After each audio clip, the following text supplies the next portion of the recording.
Ya pemirsa, Kementerian Pertanian menyebut bahwa praktik penjualan beras oplosan berlabel premium telah merugikan masyarakat mencapai 99 triliun rupiah lebih. Bagaimana pedagang beras dan juga masyarakat menanggapi upaya pengusutan kasus beras oplosan ini? Sudah ada rekan kami Andrea Lsada yang saat ini berada di Pasar Kramat Jati, Jakarta Timur yang akan melaporkan langsung. Kita sapa Andrea.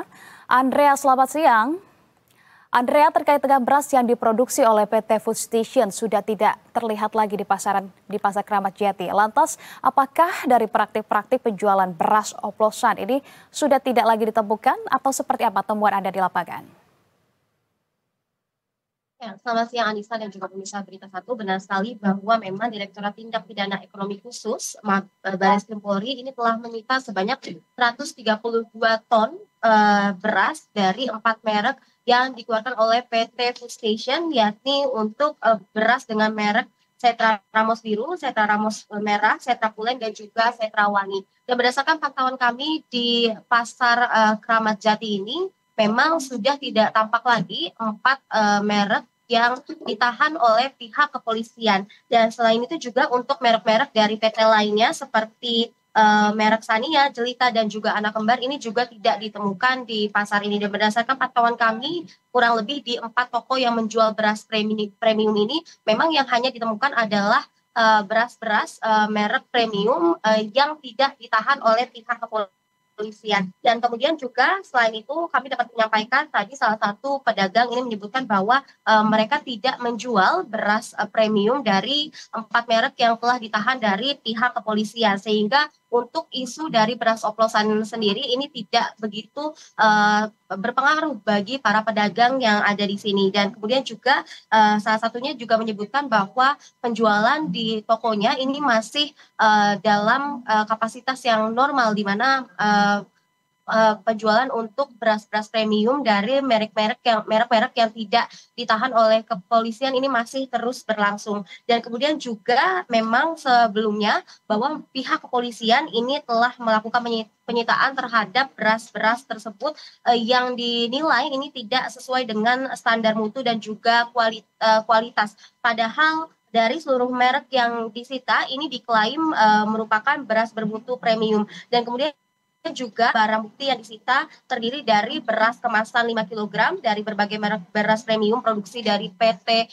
Food Station sebanyak 127,3 ton dengan kemasan 2,5 kg ini sebanyak 5,35 ton. Dan selain itu juga beras tersebut juga selain dari beras-beras yang disita oleh pihak kepolisian, juga pihak kepolisian juga menyita berbagai dokumen pendukung, diantaranya adalah untuk hasil produksi, dokumen maintenance, legalitas perusahaan, kemudian juga izin edar dan juga sertifikat merek. Dan selain itu juga ditemukan instruksi untuk kerja internal PT Food Station yang mengatur standar mutu ini tanpa mempertimbangkan penurunan dari kualitas selama proses dari distribusi. Dan kemudian juga polisi mendapati notulen rapat tertanggal 17 Juli 2025 di mana notulen ini berisi mengenai instruksi untuk menurunkan kadar dari beras patah dari yang sebelumnya sebanyak 14 sampai 15% ini menjadi 12%. Ini di mana ini merupakan respon atas pengumuman dari Menteri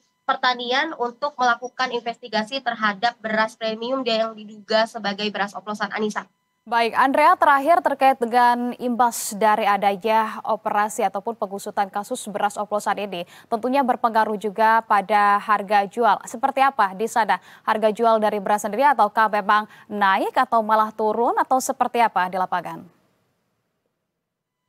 Ya, Anissa dan juga pemirsa Berita Satu yang dapat kami sampaikan bahwa memang tadi para pedagang mengatakan bahwa tidak terkena imbas dari isu beras oplosan ini, di mana dikatakan bahwa harga dari beras ini kalau dikatakan naik ini diduga oleh adanya penurunan dari produksi gabah pada bulan Juni dan Juli yang diduga ini menjadi salah satu penyebab utama mengapa harga beras saat ini terbilang naik, padahal dikatakan bahwa produksinya ini cukup melimpah. Dan serupa dengan hal ini juga dari Badan Pangan Nasional, maksud kami Kepala Badan Pangan Nasional yakni Arief Prasetyo Adi yang menyebutkan bahwa pada bulan Juni Juli kemarin ini produksi dari gabah ini sempat turun menjadi 2,5 ton, di mana produksi ini cukup turun dibandingkan dengan pada bulan-bulan sebelumnya yang mencapai 4,5 ton. Dan sehingga pada saat produksi dari gabah turun, maka harga dari